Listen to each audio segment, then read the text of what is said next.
That's all that happened. So the president and his administration said, okay, that makes sense to us, and it will really help because then we can add 8 years to the life of the trust fund on Medicare. It'll last 8 years longer.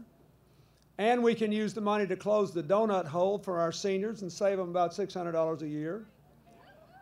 And that will help us to afford to provide health insurance to people with pre-existing conditions, because if you don't subsidize that, insurance companies can't afford to provide it. Now, that's all that happened. Now, they've already started this, okay? They've already started this. So if it was as bad as they say, you would already see the sky falling. Every senior in this crowd would be about to expire. You're laughing, but the point I'm making is serious. If it was what they say, the problems would be apparent. A quarter of the people on Medicare Advantage are going to lose their coverage, all this terrible stuff. So let's just look at what happened. They adopted it in 2010. And 2011, first of all, a record number of insurance companies asked to participate in the Medicare Advantage program, which Governor Romney said is going to cost 25% of the people their coverage because the insurance companies won't participate.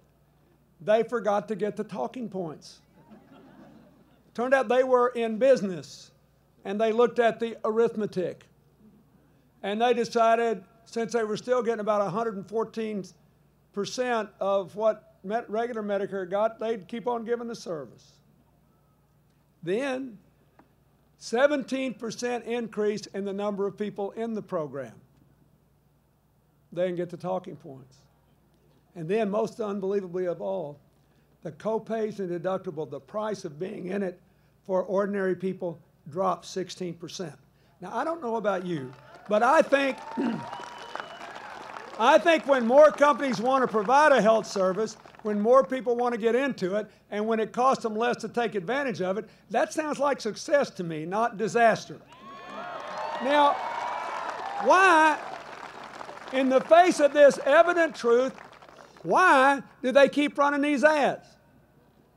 Follow the money. It's because of the Citizens United decision. They think if they outspend these people on this stage and every other member of Congress, no one will ever know the difference. Now that you know the difference, you can help us between now and Election Day.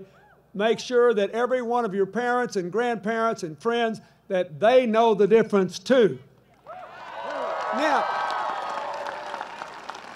just a little closer to home. One of the most important things I think the president tried to do in this budget in the first 2 years is to ease the burdens on those of you who are trying to get a college education, to increase the Pell Grants, to extend the tax credits, and to change the federal student loan program so that you could borrow the money at a lower interest rate and pay it back as a low fixed percentage of your income for up to 20 years if you had to, that you would never have to drop out of college because of the cost, and you would never have to drop out of college because you were afraid you couldn't pay your loan, and you would never have to pick a job when you got out of college because it was necessary to make your loan payment. Your loan payment will now be determined by your salary, not the other way around. This is a huge deal. Now, this program is now being implemented. There are only 1 million of you who've chosen this option yet. But pretty soon, everybody will, because nothing else makes any sense, unless you hit the lottery. Nothing else makes any sense. This is a huge deal. We have fallen from second in the world in the last 10 years to 16th in the percentage of our young people graduating from college, not going, graduating. We have record numbers of young people in college now. Look around. And you know as well as I do, you know your circumstances, you know your friends. A lot of it is pure and simple the cost and the fear that it can't be financed or the debt can never be repaid. This is a huge deal. So what do Governor Romney and the Republican Congress want to do? They want to repeal that. Are they doing it to save money? No. Guess what? The current system over 10 years cost $60 billion less than the old system. Why? Because when the government loans the money to a school and they make the money to the eligible students directly, instead of subsidizing banks to do it, the interest rates are lower. And when you, like every previous generation of young Americans, when you can afford to repay your loans, you do it virtually every time, so the default rate drops and the taxpayers save money, because making it possible for you to repay your loans means more of you will do it. Now look, this is a huge deal.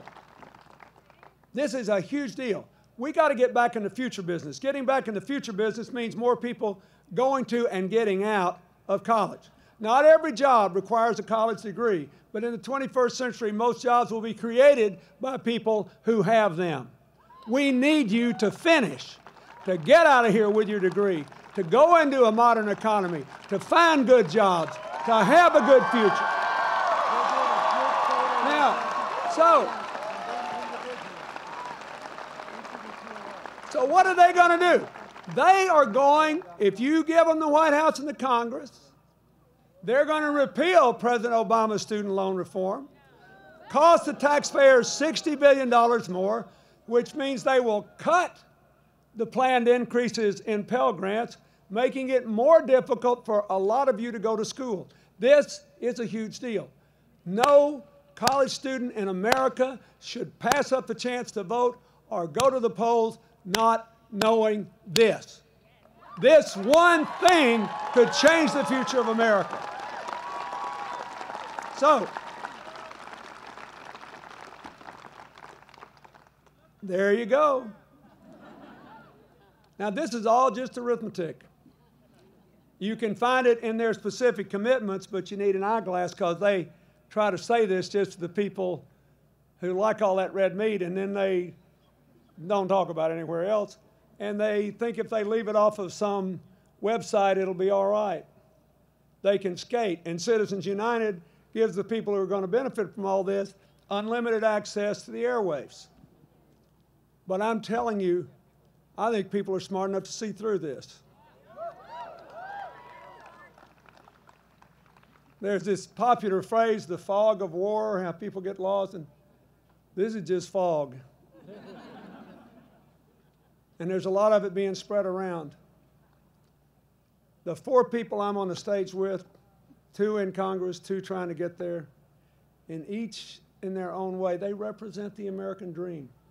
They prove that a commitment to shared prosperity is better than trickle down, you're on your own.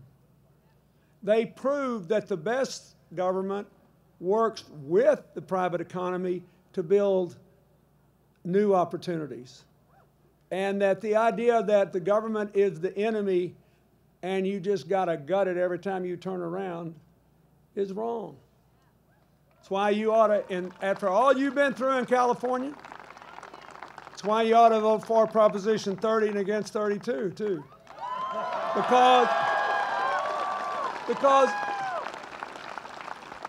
and look, all I know is what works. And my life is not in politics now. Most of the time, if it weren't for all this craziness going on, I'd still be just doing my foundation and working around the world. All I know is what works. What works is when you don't cut people out because they happen to be poor and can't finance their own education. What works is when you don't constrain growth because of too much income inequality. What works is when you don't compromise the future because you stick your head in the ground about climate change. Instead, you take on global warming in a way that creates jobs and creates opportunities. And what works is when you deal with the very real challenges of the budget deficit by doing things that will lower medical costs in the future in the public and the private sector, not trying to gut the Medicare program and using inflation as an excuse to do it. The cynical thing about this Medicare thing is it will be used, if they prevail, to create the crisis they've been telling us was coming so they will give people money coming and going. Don't fall for it. It's your future. It's your life. The 4 people on the stage with me are dedicated to your future. The president is dedicated to your future. They know that we can build a new American prosperity in the 21st century, but it's a long, hard road, and we have to do the smart thing. We have to do it together. It all begins with you. God bless you, and thank you.